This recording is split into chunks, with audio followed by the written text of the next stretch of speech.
Kashmir life के आज के इस सेशन में आपका इस्तकबाल है। आज के इस अहम सेशन में हम एक अहम और ख़ास मौजू के तहत बात करने वाले हैं। एक ऐसा मौजू जिस ताल्लुक से बात करना लाज़मी इसलिए है क्योंकि जब हम कोविड-19 के हवाले से सूरत-ए-हाल देखते हैं, तकरीबन पिछले 2 सालों से, अभी ये तीसरा साल है, इसके साथ हम मुकाबला कर रहे हैं और इस कोविड-19 का तकरीबन हर एक शोबे पे असर तो पड़ा। बिज़नेस सेक्टर भी इससे काफ़ी मुतासिर, टूरिज़्म सेक्टर जो है वो भी इससे काफ़ी मुतासिर। लेकिन सबसे ज़्यादा गहरा असर जो इसका पड़ा, वो हमारे यहाँ के तालीमी इदारों और तालीमी सेक्टर पे पड़ा है। बिलाखिर बिजनेस सेक्टर, टूरिज्म सेक्टर इसकी तो भरपाई हो सकती है वक्त के साथ साथ, लेकिन जो हमारे यहाँ के एजुकेशनल सेक्टर है, ये जो सेटअप है, ये कैसी इसकी भरपाई किस तरह से होगी? आए दिन प्रेस कॉली के गिरदो-नवा में बच्चे यहाँ एहतजाज दर्ज करने के लिए आते हैं, स्टूडेंट कम्युनिटी यहाँ आती है, एहतजाज दर्ज करती है कि अगर सब कुछ ठीक है, अगर वक्त के साथ साथ सब ठीक हो रहा है, तो हमारे लिए अभी भी ऑनलाइन मोड ही क्यों? हम ऑनलाइन मोड के ज़रिए क्यों तालीम हासिल करें? कोचिंग सेंटर्स को क्यों नहीं खोला जा रहा? हमारे यहाँ के तालीमी इदारों को क्यों नहीं खोला जा रहा? तो उन बच्चों ने हमारे साथ भी कॉन्टैक्ट किया, स्टूडेंट्स कम्युनिटी ने हमारे साथ भी कॉन्टैक्ट किया, तो हमने ये मौज़ू जाना कि आज के इस सेशन में हम इस ताल्लुक से तफ़सीलन बात करेंगे। तो हमने आज के इस सेशन में मदऊ किया है, एक नहीं बल्कि 4-4 मेहमानान हमारे साथ आज के प्रोग्राम में रहेंगे।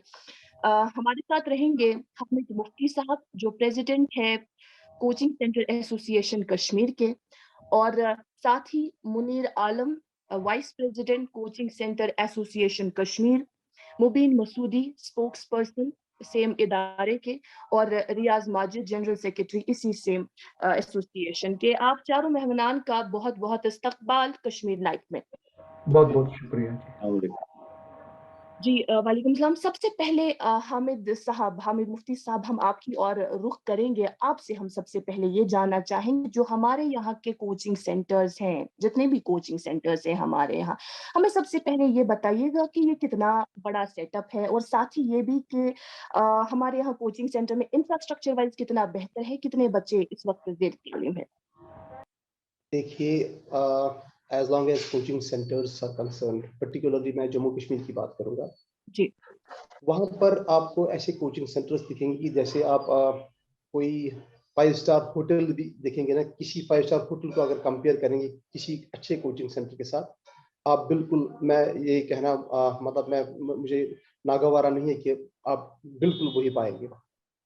आप एक कोचिंग सेंटर में लिफ्ट भी पाएंगे, आप एक कोचिंग सेंटर में नीचे फर्श पे जो क्लासरूम्स में उधर टाइल, जहाँ जैसे आपके जो यूनिवर्सिटी में क्लासेस हैं, बिल्कुल उसी पैटर्न पे आप देखेंगे कि खुली स्पेशियस जगह है, जहाँ पर गर्ल्स के लिए वॉशरूम अलग है, बॉयज के लिए अलग है, वेटिंग रूम पेरेंट्स के लिए अलग रखे गए हैं, हर एक क्लासरूम में एसी लगे हुए हैं और पोर्टेबल वाटर है, और तो और लिफ्ट का भी इंतजाम है। लिफ्ट का इंतजाम तो मैंने पहले ही बोला था, लेकिन उसमें रैंप का, जो जो बच्चे हैंडीकैप्ड है उनके लिए व्हील चेयर का बाज़ाब्ता इंतजाम रखा गया। ये इंफ्रास्ट्रक्चर के हवाले से मैंने बात की।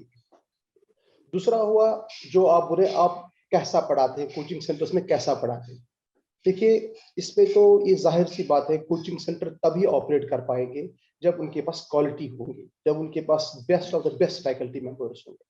आपके स्क्रीन के इस वक्त दो, मुझे तो दो ही दिख रहे हैं अभी, तीसरे साहब तो मेरे फ्रेम से बाहर है, रियाज साहब, मैं पहले उनकी बात करूंगा। वो, उन्होंने स्कॉलरशिप पे कैलिफोर्निया से पढ़ा हुआ है, वो भी एक उस्ताद है। हमारे मुनीर साहब है, गोल्ड मेडलिस्ट है, ये एनआईटी से पास आउट इंजीनियर है। हमारे मुबीन साहब है, ये आईआईटी मुंबई से आए हुए हैं। मैं खुद एमबीए करके यूनिवर्सिटी ऑफ कश्मीर से आया हूँ। तो आप जितने भी वहां पर जो भी फैकल्टी मेंबर्स को देखेंगे, हमारे पास डॉक्टर्स है, हमारे पास इंजीनियर्स है, हमारे पास जो पीएचडी होल्डर्स है, एमफिल करके हुए, बहुत ही अच्छे और काबिल तरीन, जो भी सोसाइटी में जो बेस्ट होता है, बेस्ट ऑफ द बेस्ट होता है, वो कोचिंग सेंटर में अपना हाथ आजमाता है। तो अल्लाह ताला का करम है कि अभी तक हमारे जो रिजल्ट्स है, रिजल्ट्स की अगर हम बात करें, साथ ही साथ में आपने वो सवाल नहीं पूछा, लेकिन इस रिजल्ट्स की बात भी करूंगा। जब तक एक कोचिंग सेंटर अपना रिजल्ट नहीं दिखाएगा अगले साल, ये तो it's offer and acceptance, I mean based industry actually. आप ऑफर करते हो, आपके पास बच्चा एक्सेप्ट करके आता है, आप उसको पढ़ाते हो, अगले साल तभी बच्चे आएंगे जब आप रिजल्ट दिखाते हो। तो रिजल्ट तो आप तभी दिखा पाएंगे जब आपके पास सबसे बेस्ट फैकल्टी मौजूद हो। तो ये ऐसा सिस्टम रहता है। जी।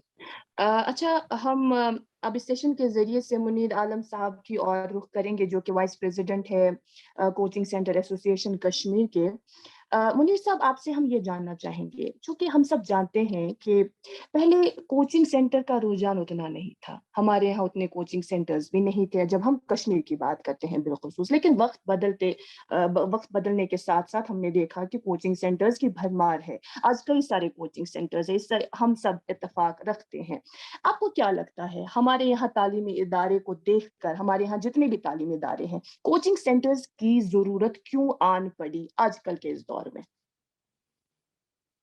मैं ज़हर हिलाहिल को न कह पाया शकरकंद. It is a failure of education system that coaching centers are there. First failure है कि हमारे जो गवर्नमेंट स्कूल्स हैं, प्राइवेट स्कूल्स हैं, वहाँ हमारे बच्चे, मेरे बच्चे पढ़ने जाते हैं, लेकिन जो चीज़ हासिल वो करने जाते हैं, उनको वहाँ नहीं मिलती.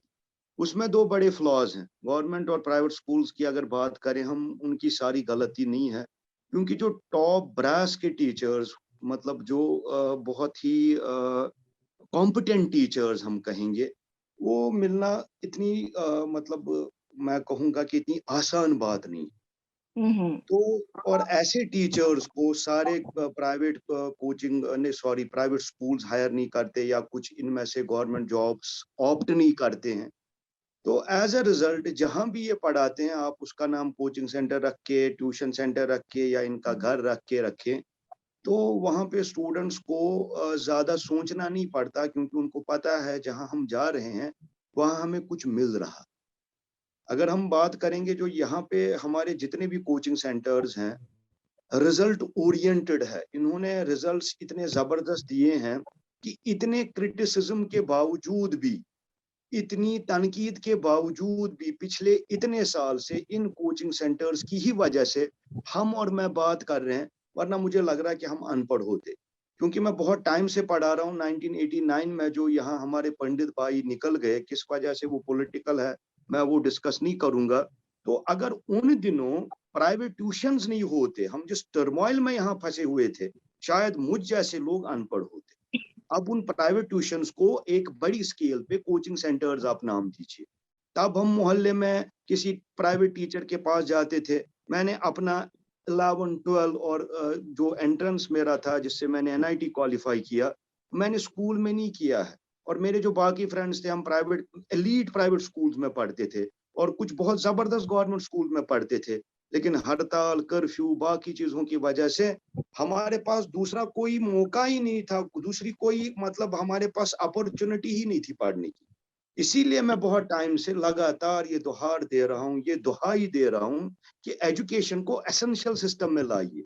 फिर आप इसका कोई भी नाम रखिए, गवर्नमेंट स्कूल रखिए, प्राइवेट स्कूल रखिए, कोचिंग सेंटर रखिए, लेकिन एसेंशियल सर्विस, जैसे आप एसेंशियल सर्विस बिजली को, पानी को, सड़क को मानते हैं, वैसे ही तालीम को मानिए. फिर आप देखिए कि हमारी जो सोसाइटी, हमारा मुल्क जो है, ये तरक्कियों के आसमान को छू ले.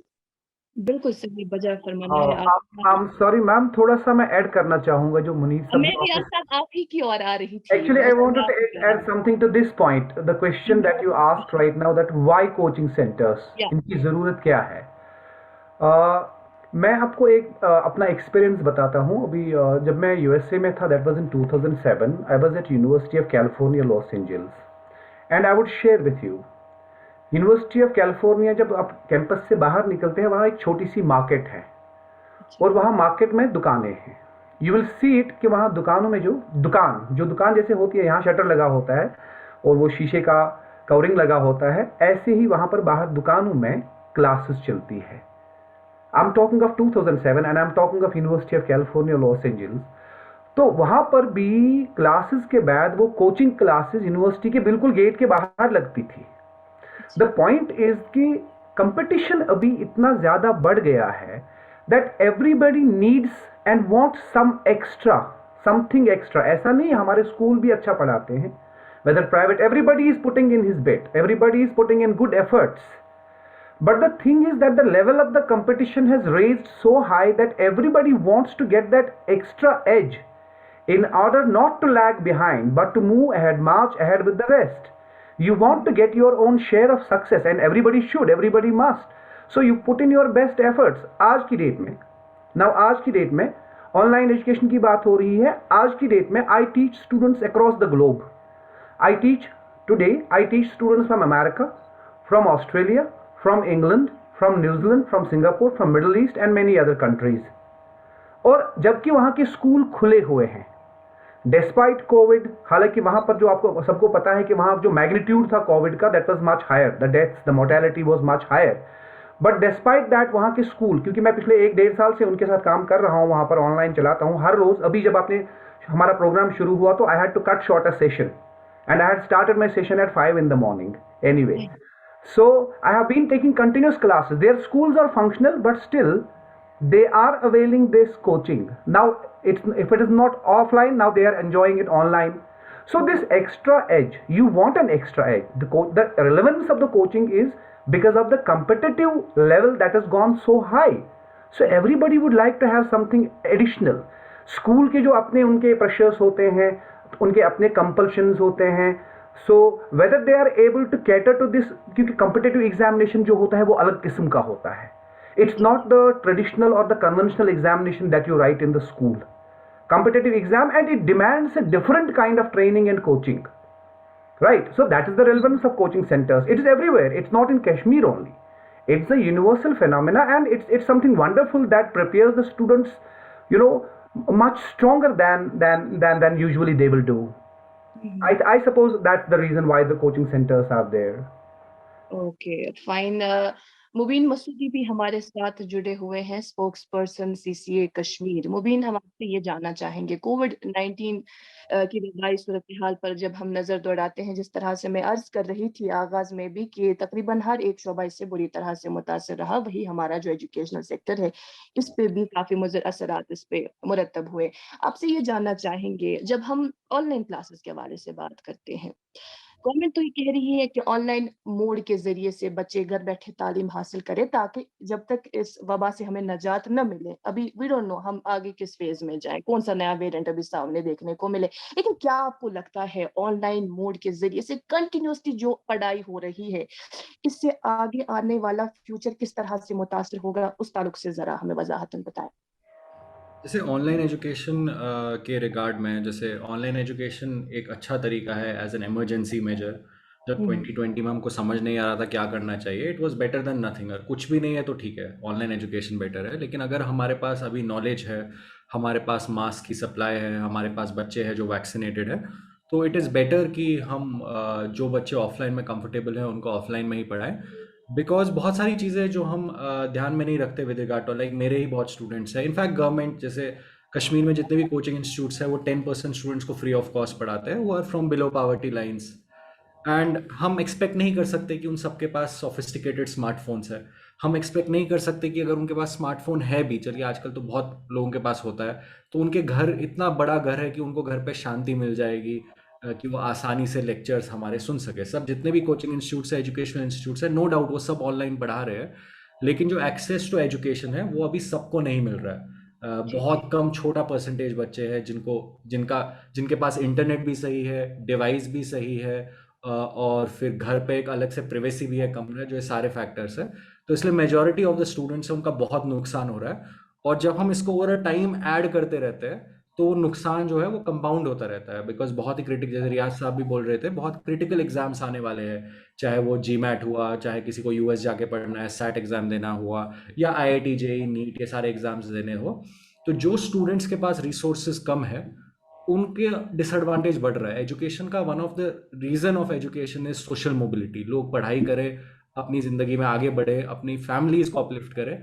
लेकिन जितना हम ऑनलाइन एजुकेशन को एज अ कंपल्शन स्ट्रेच करेंगे, उतना ये जो पर्पस है एजुकेशन का वो डिफीट होता जाएगा. इसलिए हमारा बिलीफ ये है कि जितना जल्दी हो उतने हमको ये जल्दी ये ऑफलाइन एजुकेशन रिज्यूम करना चाहे एक्स्ट्रा खर्चा क्यों ना हो, चाहे स्टेट को एक्स्ट्रा खर्चा, चाहे स्टेट को एवरीडे टेस्ट करना पड़े, राइट. अगर हमको इसकी वजह से ज़्यादा खर्चा भी करना पड़ रहा है स्टेट को, कोचिंग्स को, वो करना चाहिए. बिकॉज जैसा मुनीर साहब ने कहा, it is an essential service. जब हमको हॉस्पिटल चलाना होता है, जब 2014 में फ्लड आया था, तब किसी ने ऐसा नहीं कहा था कि जेवीसी को अभी स्टार्ट नहीं कर सकते।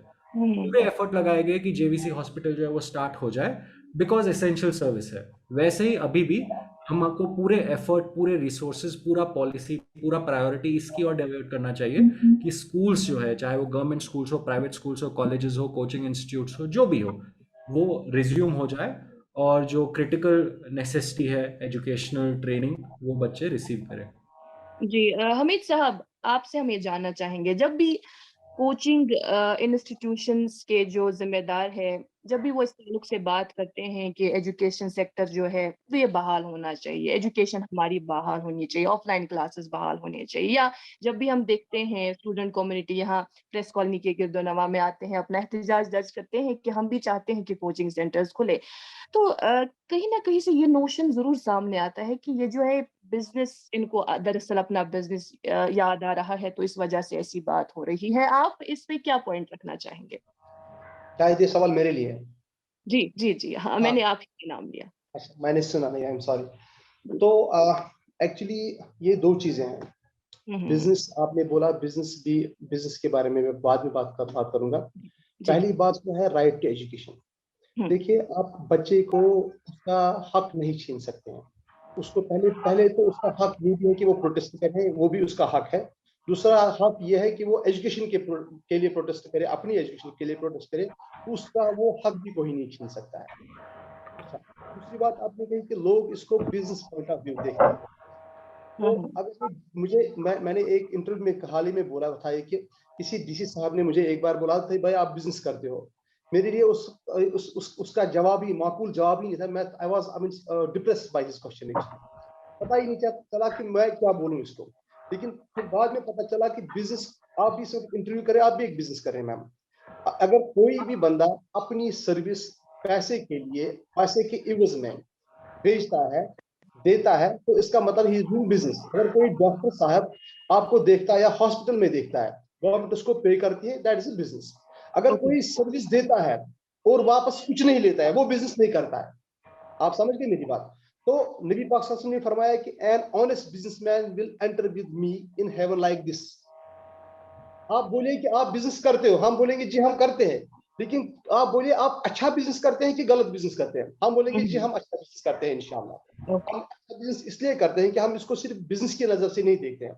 हमने 2011 में, 10 में और 11 में यहीं से गवर्नमेंट को एक तजवीज दी थी कि जी 10% कोटा फ्री रखा जाए, जिसमें आपके ऑर्फन्स आते हैं, आपके जो डाउन ट्रॉडन बच्चे हैं, गरीब मुफलिस बच्चे हैं, जिनके पास कोई बिल्कुल कोई साधन ही नहीं है। आपका एक एफुलेंट फैमिली का बच्चा भी उसी बेंच पे बैठता है, करोड़पति का बच्चा भी उसी बेंच पे बैठता है, जिसपे एक गरीब बाप का बेटा पढ़ता है। तो अगर आप बिजनेस के नजर से हम इसको, तो हम उसके लिए वो 10% क्या, हम 10% तो वो गवर्नमेंट से आता है, उसके बावजूद भी हम एक्सटेंड करते हैं 10-15%, हम तो ऐसे ही लेते हैं। 10%, किसी को 50% कंसेशन करके, किसी को 30%, किसी को 10%, किसी को 50%। तो ऐसा चलता है कि ये मामला ऐसी है, हमारा सोशल फैब्रिक है, we are sons of the soil actually.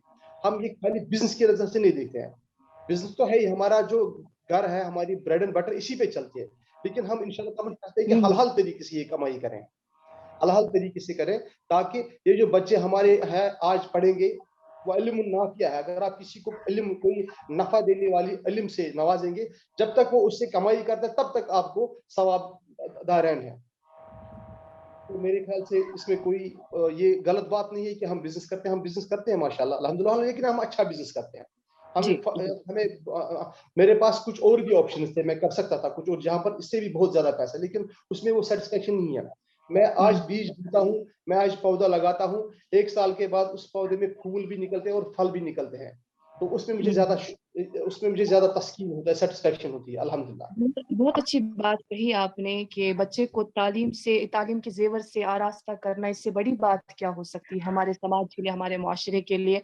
हम रुख करते हैं मुनीर साहब की ओर। मुनीर साहब, एक वक्त ऐसा भी आया इसी कोविड पैंडेमिक में, जब आपने ऑफलाइन क्लासेस बच्चों को दी, जबकि तालीमी इदारे तब बंद थे, और आपका स्ट्रेस इस बात पे रहा कि फेस टू फेस इंटरेक्शन जो रहता है, आई आई कंटैक्ट जो रहता है एक बच्चे के साथ, एक टीचर का वो कितना ज्यादा जरूरी है इस एजुकेशनल प्रोसेस में। हमें ये बताइएगा, इस बीच जब हम ऑनलाइन मोड के जरिए से बच्चों को तालीम दे रहे हैं, ऑफलाइन मोड के जरिए से बच्चों को तालीम के नूर से आरास्ता करना कितना जरूरी है? जहां आप टूरिज्म को खोल रहे हैं, जहां आप लोगों को इनवाइट कर रहे हैं कि आइए हमारी इस खूबसूरत वादी को देखिए, वहां आप अपने ही बच्चों को ये सजा नहीं दे सकते हैं कि आप एक बंद कमरे में अपने आप को कैद करके ऑनलाइन पढ़ो। It should be option. अगर कोई ऑफलाइन नहीं पढ़ना चाहता, ऑनलाइन का ऑप्शन उसके पास होना चाहिए। कोई ठोसना, कोई जबरदस्ती करना, ये कोई भी एक जो दानिस्ता और दीदा इंसान होगा बिल्कुल नहीं मान सकता। जैसा कि मैं आपको मेरे कुछ रिलेटिव्स, फ्रेंड्स यूके में सेटल है, उसमें मेरा एक फ्रेंड है, उसके बच्चे वहां पढ़ते हैं। वहां पेंडेमिक की इंतहा हो गई, लेकिन वहां स्कूल्स बंद नहीं किए गए, लेकिन ठोसा भी नहीं गया, पोलिसिंग नहीं की कि जो बच्चा नहीं आएगा उसका एडमिशन खत्म करेंगे। उन्होंने ऑप्शन रखा और लोगों ने प्रायोरिटी पे बच्चों को स्कूल भेजा, जबरदस्ती से नहीं भेजा। यहाँ पे क्या है, यहाँ हर एक चीज को इम्पोज किया जाता है। कोई भी चीज मतलब एमिकेबली लोगों को समझाएंगे इसके फायदे और नुकसान, फिर लोगों को ये मौका देंगे कि वो कौन सा रास्ता इख्तियार करे। यहाँ जो भी चीज है ये थोपी और ठोसी जाती है। ऑनलाइन के फायदे नुकसान ये डिबेटेबल है, लेकिन ऑफलाइन के फायदे नुकसान डिबेटेबल नहीं है। ऑफलाइन तो पहले से था, ऑनलाइन तो कल से आ गया। उसको अपने आप को प्रूव करने में, if online is a person, उसको प्रूव करने में अभी सदियां लग जाएंगी। वो तो प्रूवन चीज है, वो तो एस्टैब्लिश्ड फैक्ट है, और जो चीज एस्टैब्लिश्ड है उस पर दो राय है नहीं। आपने अपने तालीमी इदारों को मफलूज किया है, आपने इंफ्रास्ट्रक्चर इतना वीक रखा है कि आज की डेट में फेब में भी आप कासिर हैं स्कूल्स खोलने से। क्यों? वहां ठंड लगेगी बच्चों को। आपके ऑफिसेज में बड़े बड़े एसीज लगे हुए हैं, हम उसे डिनाई नहीं करते हैं, दुनिया तरक्की कर रही है, आपको भी अल्लाह ज्यादा तरक्की दे। लेकिन एजुकेशन सिस्टम में पहली प्रायोरिटी होनी चाहिए थी कि आपके पहले गवर्नमेंट के स्कूल्स का इंफ्रास्ट्रक्चर इतना जबरदस्त होना चाहिए। जहां साइबेरिया में लोग -70 में पढ़ने जाते हैं, तो यहाँ दिन में तो माइनस कभी होता नहीं है, रात में होता है। मेरी फिक्र में तो कभी -फेब या मार्च में दिन में हुआ ही नहीं है जब से मैं भी पैदा हुआ। तो दिन के पॉजिटिव टेम्परेचर में भी आप बच्चों को स्कूल में नहीं पढ़ा पाते। कोविड तो कल से आ गया, यहाँ पे 3-3 महीनों की छुट्टियां दी जाती है। इससे मतलब ये सारी चीजें जो है ना, ये एजुकेशन सिस्टम पे एक सवालिया निशान है। मैं कहूंगा कि एक ऐसा दाग है जिसको अगर कोई भी गवर्नमेंट कहती है कि मैं बहुत अहल हूं, तो उनका हक बनता है इस वक्त वो अपनी अहलियत को प्रूव करे और दिखाए कि हमने एजुकेशन को कैसे ऑन किया। वो अपने आप को प्रूव, उनको अच्छा मौका है प्रूव करने का। जो भी गवर्नमेंट है, आज आएगी, कल आएगी या इस वक्त है, वो प्रूव करें। ये प्रूव करके सबसे बेहतरीन हालात इल्म के नूर से हो सकते हैं। अगर आप हालात को बदलना चाहते हैं, आप लोगों को इल्म की रोशनी दीजिए, उसके लिए इल्मी इदारों को बंद ना करें। और अगर आप बंद करना चाहते हैं, ये भी ऑप्शन रखिए जी। ये नहीं कि जबरदस्ती आप किसी को ठोस लें। अच्छा, आप ही के इस जवाब से मैं एक सवाल बना पा रही हूँ, और वो सवाल मैं पूछूंगी रियाज साहब से। रियाज साहब, चूंकि जिस तरह से मुनीर साहब भी ये अभी फरमा रहे थे कि हमारे यहाँ तालीमी इदारों का उस तरह का इंफ्रास्ट्रक्चर नहीं देखने को मिल रहा, जिसकी वजह से अक्सर बेशक देखा जाता है कि स्कूल्स हमारे यहाँ विंटर्स में बंद रहते हैं। लेकिन हुकूमती सतह पर कई सारे इक़दामात उठाए जा रहे हैं, कोचिंग सेंटर्स पे नज़र रखी जा रही है कि कोचिंग सेंटर्स किस तरह के होने चाहिए, उनमें किस तरह की फैसिलिटी होनी चाहिए। बाज़ दफ़ा तो गवर्नमेंट ये भी कहती थी, कभी-कभार इस तरह के बयानात भी आए कि एक ही क्लास में 100 बच्चे एक जगह तालीम हासिल कर रहे हैं और लाउड स्पीकर के ज़रिए, माइक के ज़रिए उनको पढ़ाया जा रहा है। तो इस पर तो बराबर नज़र है, लेकिन आपको नहीं लगता हमारा जो बुनियादी तालीमी हमारे जो बुनियादी तालीमी इदारे हैं, उनको ठीक करने की ज़रूरत है? See, if we talk about the improvement, there is always a room for improvement. The structure is there. ऐसा नहीं है कि स्ट्रक्चर नहीं है। अभी जिस कंटेक्स्ट में हम बात कर रहे हैं कि छुट्टियों की बात करेंगे, छुट्टियां क्यों होती है? छुट्टियां सिर्फ इसलिए नहीं होती है क्योंकि अभी विंटर है, हार्श विंटर है, स्कूल में इंफ्रास्ट्रक्चर नहीं है, छुट्टियों का एक अपना साइकोलॉजिकल वैल्यू भी है. These breaks are everywhere around the world. You have a long break, winter break here because you have cold here, and at some other place you have long summer breaks because it is very hot there. And it's not only the climate, ये सिर्फ मौसम की वजह से ही छुट्टी नहीं है, क्योंकि एक बच्चा जो है जब वो लगातार पढ़ता रहता है उनको ब्रेक्स की ज़रूरत होती है. मैं भी पहले ये समझता था कि यहाँ छुट्टियाँ बहुत ज़्यादा होती है. अभी जो हमें लगता है छुट्टियाँ ज़्यादा है क्योंकि जो कोविड की वजह से अभी हम छुट्टियों पर ही है. We are on a long term holiday that is not coming to an end. We are praying for this holiday to end somehow. Yes. So, but the point is that क्या स्कूलों का ऑफलाइन स्कूल खोलना चाहिए? बिल्कुल, इसमें कोई शक ही नहीं है. ऑफलाइन स्कूल का कोई ऑप्शन नहीं हो सकता. अब अगर ऑनलाइन की भी बात करते हैं ना, जहां हमारा अपना जो एक इकोनॉमिक जो स्टेटस है इस स्टेट का, इस कंट्री का, different hai. It cannot be compared. See, when we talk of online system in the West, that is something altogether different. For example, we conduct a class, I conduct a class of one student. It's a one-on-one online class. The maximum number of students that I have in an online class is 3. It won't go beyond 3, 2 or 3. Mostly it is 1. It is one-on-one. So यहाँ जो हमारा जो online system है, हमारे government school में 500, 800, 1000 बच्चे पढ़ते हैं, तो फिर 200 बच्चे एक ऑनलाइन क्लास में होते हैं. न टीचर को पता है कि सामने सुन कौन रहा है, ना सामने वाले को पता है कि आगे बोल कौन रहा है. तो इंफ्रास्ट्रक्चर की बात जैसे अभी कर रहे हैं हम कि जैसे कोविड है आज, we have to adopt some sort of social distancing, reasonable social distancing. हाँ, उसके लिए एक इंफ्रास्ट्रक्चर बनता है ज़रूरी. हमारे स्कूल में इतनी वुसअत होनी चाहिए कि जहाँ पर हमारे 100 बच्चे आते हैं, कम से कम 50 को तो हम एक रीजनेबल डिस्टेंस के साथ बिठा सकें. These are, see, it's a dynamic process. Educational institutions या setups जो है they constantly evolve and we must evolve. I would not say that there is no setup. There is a setup. Okay, it is weak but it is evolving. It's evolving, yes. The best people, the best administrators, the best government would be one definitely that creates a really a supportive and a conducive educational system. That does not cripple with these things. Like अभी winter आ गया तो cripple हो गया, अभी COVID आ गया तो cripple हो गया. अगर हम फॉर एग्जांपल हमारे स्कूल में 100 बच्चे हैं, अगर हमारे पास इतना इंफ्रा तो होना चाहिए कि अगर हम अल्टरनेट डेज पर क्लासेस करें, लेकिन 50 बच्चों को हम वो जो मेडिकली रिकमेंडेड एक सोशल डिस्टेंसिंग जो गैप है हम उनको प्रोवाइड कर सके. चलो अगर 6 दिन बच्चे स्कूल आते हैं नॉर्मली, अगर वो 3 ही दिन आए, 3 दिन ऑनलाइन, 3 दिन ऑनलाइन और 3 दिन ऑफलाइन पढ़े, तो एक सिस्टम चलता रहेगा. Yes, there is, I strongly believe that there is always room for improvement. चाहे कोई भी सिस्टम हो, even if you go to the western, developed countries and they have their educational systems, I wouldn't say that they are perfect. Even their systems also require some sort of improvement. Same is the case with us. हाँ, हमारा अब थोड़ा सा we lag behind क्योंकि it cannot be same everywhere. Our systems are weak. अभी आप क्या एक पहले बिगिनिंग में सवाल आपने पूछा था, ये सेटअप कैसा है, कोचिंग सिस्टम का सेटअप कैसा है. I think if I understood the question better, एक सेटअप है जिसमें करीब हमारे पास 6 से 650 सेंटर्स हैं, और 650 सेंटर्स में कम से कम अगर हम एवरेज में रखेंगे 15 एम्प्लॉय हर एक इंस्टीट्यूशन में है. And if you multiply that it will go to thousands of people work there. And the infrastructure is although smaller systems, but the infrastructure is better. At least it caters to the requirement and the need of the student.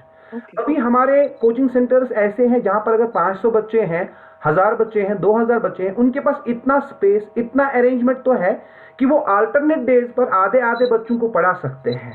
इसी तरह से जैसे अभी मुनीर साहब कह रहे थे कि हमारे एजुकेशन सिस्टम को रिवैम्प करने की जरूरत है, वो हर एक सिस्टम में होता है. We have to revamp, we have to improve, we have to develop, we have to go from good to better and better to best. That should be our, persistent endeavor. We should not stop at improving things. Yes, तो इस वक्त situation है, that's a bit, क्योंकि ये sudden सा हो गया जो Covid, it's like what we call the नागहानी आफत. It's a calamity, natural calamity, and we were so unprepared. Not we, I mean, say the whole world. It took us by a storm. We were not prepared. And we are learning to live with it with the passage of time. But yes, definitely we should be prepared for such situations. We should improvise, we should improve our systems to such an extent that these things should not cripple us. Education, I strongly agree with Munir Sahab that education should be included in essential services. Yeah. It should never be closed down. I told you that I have been teaching the students in USA, in Australia for last 1.5 years, and their schools are open. And especially post-vaccination, there is hardly any school. Even if they find some positive cases in schools, they may call off that particular class, and in the worst case scenario, they may call off that school for a week. But they won't call off across. Okay, all the state, all the country should go home now and sit back and just enjoy the online classes, right? So I understand. Yes, education should be made a priority. It should be made an essential service. It should be included with services like you have health service and the fire and emergency. You have water works and other things like electricity department. These are essential services like this. Like, see, today we face this calamity, this tremendous kind of calamity. Today world has been able to face it because you have very efficient doctors, you have very efficient scientists, and these scientists and doctors have come from the schools. If you close down the schools, I just wonder, I'm really afraid what happens if in the next 5 years some other pandemic strikes the world. We may not have doctors to combat these things. That would be the worst kind of situation that we could face if we continue with the closure of the schools. Ji ji ji Thank you very much. जी जी हम मुबीन की ओर रुख करते हैं। मुबीन, एक सवाल जो general सवाल होगा, जब हम भी 12वीं जमात में थे, 11वीं जमात में थे, तो कोई स्पेसिफिकली कोचिंग सेंटर का अच्छे से बड़ा चढ़ा के नाम तो नहीं हुआ करता था। मखसूस एक टीचर हुआ करते थे जिसके पास फिजिक्स पढ़ा करते थे, किसी और के पास जाकर केमिस्ट्री पढ़ा करते थे। इस तरह से बच्चे भी उधर-इधर तितर-बितर करके कई एक जगह फिर दूसरी जगह जाना पड़ता था। अब चूँकि अब हर एक फैसिलिटी एक ही अम्ब्रेला के अंडर उन्हें मिलती है, कोई भी सब्जेक्ट उन्हें पढ़ना हो। लेकिन उसके साथ-साथ चूँकि कोचिंग सेंटर एसोसिएशन के आप स्पोक्स पर्सन हैं, तो अलग-अलग कोचिंग सेंटर्स हैं हमारे पास। लेकिन फिर हम वही देखते हैं कि एक कोचिंग सेंटर में एक फिक्स्ड फी है, दूसरे कोचिंग सेंटर में दूसरी फिक्स्ड फी है, जो कि फ़र्क इन बिटवीन काफ़ी ज़्यादा रहती है। ऐसा क्यों है? बिकॉज आई थिंक वो तो जस्ट लाइक एनी अदर, बाकी हम किसी भी चीज़ की बात करें, जैसे हम प्राइवेट स्कूल्स की भी बात करें कि कश्मीर में ही देख लें, अगर बहुत सारे प्राइवेट स्कूल्स हैं जिनकी फ़ीस जो है वो इन कंपैरिजन टू काफ़ी बाकी सारे प्राइवेट स्कूल्स के 10 या 20 गुना है, ज़्यादा है। वो फंक्शन ऑफ फैसिलिटीज़ है, फंक्शन ऑफ फैकल्टी कैसी है and so on so fourth. But usually coaching institutes, एक अच्छी चीज़ कोचिंग इंस्टीट्यूट्स के बारे में ये होती है, वो हर जगह कॉन्सेंट्रेशन में होता है। कोटा में बहुत सारे कोचिंग इंस्टीट्यूट्स है, कश्मीर में श्रीनगर में परेपुरा में या राजबाग एरिया में बहुत सारे कोचिंग इंस्टीट्यूट्स है। तो कोई भी बच्चा कोचिंग इंस्टीट्यूट में पढ़ने को मजबूर नहीं होता। तो हमको खुश होना चाहिए इस बात पे कि डिफरेंट कोचिंग इंस्टीट्यूट्स एग्जिस्ट करते हैं, एंड जिन स्टूडेंट्स पेरेंट्स की जैसी अफोर्डेबिलिटी हो और जैसी प्रेफरेंस हो, वो उस हिसाब से कोचिंग इंस्टीट्यूट्स में एनरोल करें। एंड सबके लिए there is something available, unless अगर हम मान लीजिए, अगर हम अभी इमेजिन कर लें कि कोचिंग इंस्टीट्यूट की फीस सबसे कम 10,000 होती है और सबसे ज़्यादा 1 लाख होती है, और हम मान लेते हैं वो गलत बात है, तो सब कोचिंग इंस्टीट्यूट की फीस 50,000 कर लेते हैं। तो लेकिन जो पेरेंट सिर्फ 10,000 अफोर्ड कर सकता था अपने बच्चे के लिए, वो तो अब कहीं नहीं बेच सकता अपने बच्चे को। तो आई थिंक ये एक बेसिक फ्री मार्केट प्रिंसिपल है, और ये I am a strong supporter of that, exist करना चाहिए। एंड बिकॉज इसमें कोई कंपल्शन नहीं है कि आपको कोचिंग इंस्टीट्यूट जाना ही जाना है, तो कोई भी कोचिंग इंस्टीट्यूट अगर बहुत ज़्यादा फीस रखेगा जो कि अनफेयर है, तो वो उसमें अनफेयरनेस का क्वेश्चन नहीं आएगा, बिकॉज कोई भी स्टूडेंट वहाँ एनरोल होगा नहीं। तो हमको मेरे को लगता है we should leave market dynamics, students, parents, coaching institutes to decide कि कोचिंग इंस्टीट्यूट्स की फीस कितनी और कैसी होनी चाहिए। बिल्कुल सही कहना है आपका। अच्छा, हम एक आखिरी सवाल मेरा हमारे आज के चारों मेहमानान से होगा, लेकिन एक-एक करके मैं इस ताल्लुक से चाहूंगी कि आप जवाब दें। सबसे पहले हमीद साहब इसका जवाब देंगे। अगर हमारे यहाँ कोचिंग को छोड़कर हमारे यहाँ जो तालीमी इदारे हैं, हम जनरल में बात करेंगे, तालीमी इदारे खुलते हैं पोस्ट कोविड, तो क्या लगता है आपको, क्या आप सजेस्ट करते हैं, किस तरह का मैकेनिज्म रहना चाहिए हमारे यहाँ तालीमी इदारों में, कोचिंग सेंटर में, साथ ही और किस तरह के एसओपीज और कोविड वो तो है ही, उनका तो खास ख्याल हमें रखना ही है, इसके साथ साथ क्या होना चाहिए, आप क्या सजेस्ट करते हैं? देखिए, सबसे पहले तो हम बात करेंगे अभी जो कोचिंग सेंटर्स के हवाले से हम बात नहीं कर रहे हैं, हम पूरा जो एजुकेशन सेटअप है हमारा जम्मू कश्मीर यूटी का, उसके बारे में बात करेंगे। आप सभी स्कूल गोइंग बच्चे हैं उनके बारे में बात करेंगे, हायर स्कूल के बारे में बात करेंगे, कोचिंग सेंटर्स के बारे में बात करेंगे। आप देखिए ग्लोब में तो पूरे ग्लोब में 2 ही साल बंद हुआ, और आप देखिए बच्चे कितने अनॉय हैं और बच्चे के वालिदैन कितने अनॉय, और जो टीचर साहिबान और एकेडमिशियन है या एजुकेशनिस्ट है वो कितने परेशान है इस बात को लेके कि भाई 2 साल बच्चे स्कूल से महरूम रहे या एजुकेशन से महरूम रहे। अब हमारा तो डिफरेंट है, हमारा 2 ही साल नहीं है, 2019 भी हमारा बंद था, 2020 भी और 2021 भी, 3 साल से हम जूझ रहे हैं कि भाई हमारे जो कोचिंग सेंटर्स है या स्कूल्स है ये खोल दीजिए आप। बल्कि मैं तो इस हद तक जाऊंगा, मैंने आज भी ईटीवी उर्दू के साथ हमारा एक सेशन था, मैंने वहां पर भी उनको बोला कि भाई आप जो स्कूल्स है, स्कूल्स की जो छुट्टियां चल रही है अभी, ये मुस्तरद कर दीजिए, ये कैंसिल कर दीजिए। आप उनको जल्दी से बुलाइए, 2-4 दिनों में उनको अगर 2-4-5 दिन और भी चाहिए, आप उनको 5-6 दिन या 15 तारीख तक बुलाइए बच्चों को, स्कूल को वापस खोल दीजिए। क्योंकि मेंटल हेल्थ इतना खराब हो गया हमारे बच्चों का। आप देख लें बच्चे, आपके बच्चे घरों में जो है वो मोबाइल लेके हाथों में होते हैं, जन्म से अधिकार जैसे बन गया उनका। पहले तो बच्चे कितना आते थे हाथ में मोबाइल लेने से भी, लेकिन आज तो बच्चा हाथ में हक से लेता है मोबाइल, फिर वो क्या देखता है वहां पर वो अल्लाह ताला ही जाने। उसकी आंखें भी खराब है, उनका जो मेंटल हेल्थ है वो भी खराब हो गया है, और एक ही जगह पर बैठे हैं बच्चे। देखिए स्कूलिंग का मतलब, एजुकेशन का मतलब सिर्फ खाली एकेडमिक्स नहीं है, they should move beyond academics. Actually it's a complete package. इसमें इनको इंटरेक्शन होती है, इसमें आप बच्चे किसी के साथ डिबेट करते हैं, खेलते हैं, कूदते हैं, और एक दूसरे की नकल करते हैं, टीचर्स की नकल करते हैं, टीचर्स उनको डांटते हैं, टीचर्स उनको डिसिप्लिन सिखाते हैं। तो it's not about only education. और दूसरी बात, आप ऑनलाइन अभी बात कर रहे थे, ऑनलाइन में अगर आप, सुप्रीम कोर्ट ने बोला भाई 70% बच्चों के पास मोबाइल फोन ही नहीं है पूरे इंडिया में, 70% बच्चे तो नहीं पढ़ सकते हैं ऑनलाइन। पहले तो रूल आउट हो गया, ऑनलाइन तो उधर ही खत्म। अगर आप मान भी लें कि 100% बच्चों के पास मोबाइल फोन है, लेकिन आप देखिए हमारे जम्मू कश्मीर यूटी में कहाँ कहाँ पर नेट होता है और कैसा नेट होता है, वो आप तो बेहतर जानती है, आप तो जर्नलिज्म से वाबस्ता है, आपको पता है एक ही डिस्ट्रिक्ट में कुछ पार्ट्स में होता है, कुछ पार्ट्स में नहीं। इवन इनफैक्ट मैं अपने श्रीनगर की बात करूं, कुछ पार्ट्स में नेट चलता है, कुछ पार्ट्स में नहीं चलता है। अगर आपको ऑनलाइन ही कराना था तो सबसे पहले तो आपको इंफ्रा करना था, परफेक्ट इंफ्रास्ट्रक्चर नेट का देना था, हर एक जगह उधर होनी चाहिए है। हम इस वक्त दूसरे मौजू पे बात करें, ऑफलाइन और ऑनलाइन में क्या मतलब, ये तजावुज करना है, करना ही करना है, इसको जैसे बाहर निकलना है हमें। We have to live with this virus now.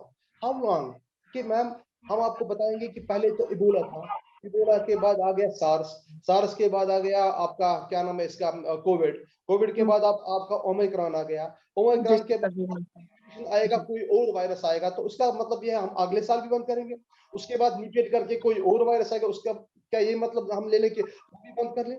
कब तक हम ये करें? हमको सीखना है इस चीज के साथ रहना। We have to learn how to live with, और हमको बच्चों को भी, हमको खुद नहीं सीखना है, हमको पहले बच्चों को सिखाना है, क्योंकि हमारा तो टाइम अब गया। अब बच्चों को सिखाना है, जिनको आगे आना है उनको सिखाना है कि भाई आपको कैसे इसके साथ रहना है, आपको सोशल डिस्टेंसिंग कैसे करनी है, आपको मास्क कैसे लगाना है, आपको सैनिटाइजर कैसे यूज करना है, आपको बच्चों के साथ और टीचर्स के साथ कैसे मतलब फिजिकल डिस्टेंसिंग रखनी है। ये बच्चे कहाँ सीखेंगे? ऑनलाइन पे आप बोलते हैं उनको आप भाई ये सीखो, वो घर में बैठे हैं, उनको पता ही नहीं पैंडेमिक किसको, उन्होंने देखा ही नहीं पैंडेमिक। पैंडेमिक को उनको बाहर देख रहा है, उनको experience, they have to experience this pandemic actually, then and only then they can understand what is the real meaning of pandemic. They can face, they can work, they can research on this. अभी जो बोला, रियाज साहब ने बोला कि इन्हीं बच्चों में से साइंटिस्ट भी निकलेंगे, पॉलिटिशियंस भी निकलेंगे, टीचर्स भी निकलेंगे, डॉक्टर्स भी निकलेंगे। जब आप इनको घरों में बिठा के मफलूज करेंगे तो इनमें से क्या निकले, कौन सी क्वालिटी निकलेगी?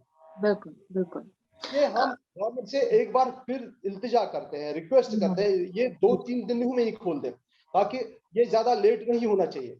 In time saves 9। अभी बहुत इन्होंने भी अभी बोला, फरमाया कि इनको अपनी अहलियत जो है इनको प्रूव करनी है, इनको गवर्नेंस प्रूव करनी है। हम सच्ची में सैल्यूट करेंगे सब लोग इनको, अगर ये कोई अच्छा सा मैकेनिज्म डिवाइस करके आएंगे और बच्चों को घरों से निकालेंगे, कोचिंग सेंटर वो पढ़ने जाएंगे, स्कूल्स में पढ़ने जाएंगे, और कोई अच्छा सा मैकेनिज्म डिवाइस करें। हाँ, अभी आप बोल रही थी कैसे पढ़ाया जाए, मैं बोलता हूँ मैम, इसमें हम 3 दिन कर सकते हैं, और दिन कर सकते हैं, 50% कैपेसिटी में ही पढ़ाएंगे, करेंगे। तो ऐसा बहुत सारे मैकेनिज्म्स हैं जिसमें हम चल सकते हैं, जिसमें हम कर सकते हैं, मतलब आगे बढ़ सकते हैं, पढ़ाई को भी आगे बढ़ा सकते हैं।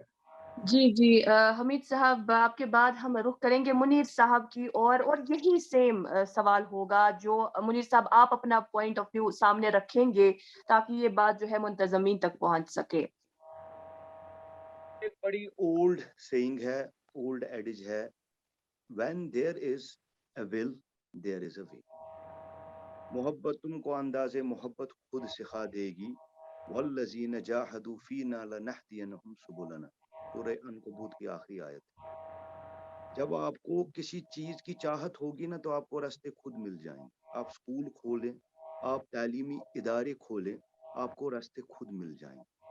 पहला रास्ता ये होगा कि आप प्रायोरिटी पे उन स्टूडेंट्स को जिन्होंने वैक्सीनेशन की है, पहले उस एज ग्रुप के लिए बिल्कुल खोल दें, उनको कंपल्सरली कहे कि आप आ जाइए। हमने भी उसमें बहुत ज़्यादा आपकी मावनत की। हमारे कोचिंग सेंटर्स में हज़ारों की तादाद में 15 टू 17 एज ग्रुप के स्टूडेंट्स को वैक्सीनेशन की गई। उसका तो फ़ायदा उठाइए। जो आपने वैक्सीनेशन की, उनको घर बैठे-बैठे वैक्सीनेशन के लिए नहीं किया था ना, वो आपने उनको, जब वो फेस करेंगे, वैक्सीन तो उसके लिए है, फेस न करने के लिए तो वैक्सीन नहीं है।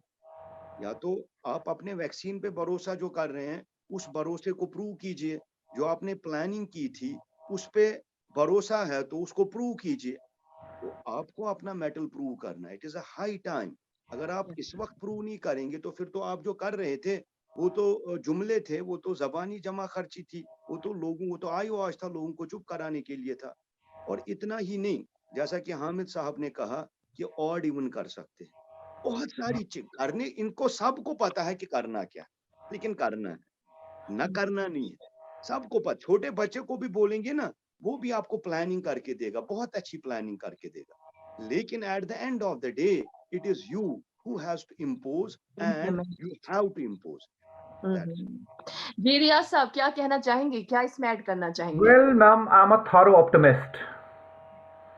I'm a thorough optimist. What the way I see the things are shaping up across the globe and across the country, I understand that the administrators should take it as a golden opportunity and set the things working as soon as possible. Fine. The point is, if you see that I talked about the Western countries, the developed countries, the schools are already open. They did not close it for much time. But now अभी आप देख रहे हैं कि across the country भी सारी states जो है आहिस्ता आहिस्ता स्कूल्स खोल रहे हैं, और luckily the curve is flattening, the curve is flattening, and I would walk a bit couple of more steps on optimism. I'll say that they have started calling it an endemic now. And I understand that we should not delay our optimism. We should go with a positive mindset and we should open up these schools. Yes, the SOPs have to be there, the CAB has to be there, the special instructions that have been, framed by the experts of the country, the great experts of the country, these must be applied. But the things have to work. We cannot just delay it. We cannot afford to delay it any further. As I said, that we faced this, one of the biggest challenges of the mankind we faced in the last 2 years, and it was only because we had some able, efficient doctors and scientists around, some efficient people. And it should not be like that we sit down for the next 3-4 years, and if a calamity of the same magnitude strikes the world in the next 5 years, and that will mean the end of that will spell the doomsday. That should not be the case. If we have to face such challenges, if we have to face such calamities, then education is answer to every problem on the earth. Indeed. A proper education, there is a problem, there is a solution, and the solution comes, it does not come from the skies. The solution always comes from the education when it comes to the human level. So with that optimistic note, I would say that they should make it ASAP. They should open up the institutions. They should not let the children suffer at home. Children are suffering. It's not about information only. See, it's not about online class. If we think of the online source, there are n number of sources from which children can get the information that they need. But it's about their personality. It's about their growth as balanced human beings, as balanced citizens. School serves as a mini model of the society for the children. When they go into a classroom, that's the first model of the society for your child, where he learns to behave, to coexist with people with different opinions, with different color, with different thought process. So this classroom, it prepares you for the society, whether it is at the school or college or at the university. They Yeah. prepare you for this global village that the world has become. So we should not, we should not deny our children this beautiful right, this necessity of getting properly educated and growing into balanced and responsible citizens. That can be done only through proper process of learning and proper process of education. जी मुबीन, आप इसमें क्या add करना चाहेंगे? जो मेरा सवाल था कि किस तरह से अमलाए, क्या करें अगर कोचिंग सेंटर्स या हमारे तालीमी इदारे खुलते हैं तो? Mubeen, are you there?